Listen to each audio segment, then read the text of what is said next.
The third evil thought is avarice. Now, avarice is an old word which often gets connected with greed. And while money is a common object of avarice, it can be any material possession. Avarice consists of fixating on an object in such a way that it distracts from proper living and relationship with God. As Avarice would put it, avarice distracts from knowledge of God.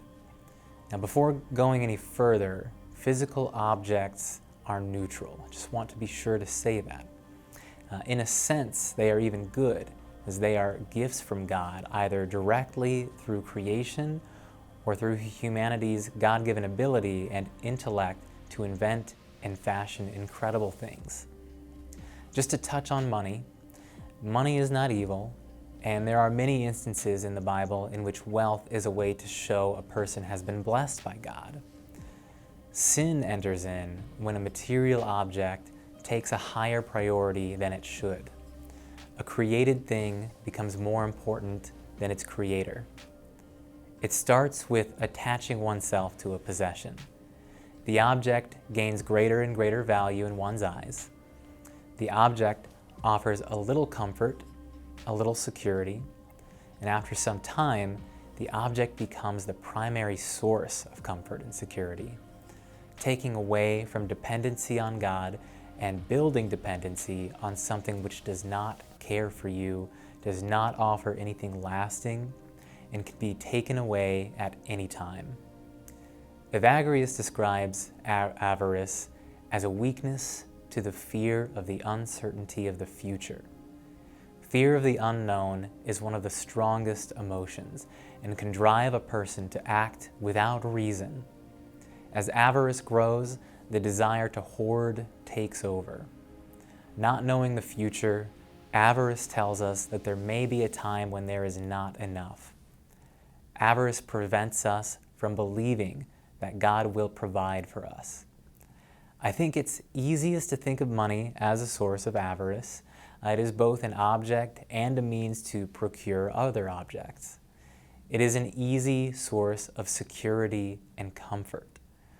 Worries about money are almost always associated with fears about the future. A lot of people who give financial advice often recommend having an emergency savings fund for crises like medical or auto incidents, or for 6 months of wages in case of a lost job. And we get advice like this, it can be hard to distinguish and maintain the line between wise handling of finances and immoral attachment for security. Let me rephrase that last part, because I also don't want anyone to be afraid of money. Savings, stocks, investments, income, and so on, these can be good things.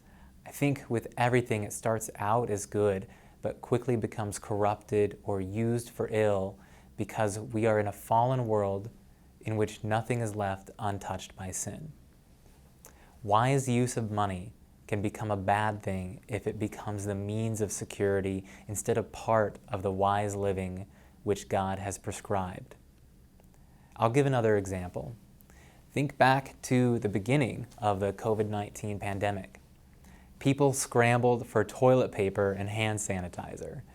They had an immense fear that they would not be able to get those items in the future. Household items became an object of ultimate security.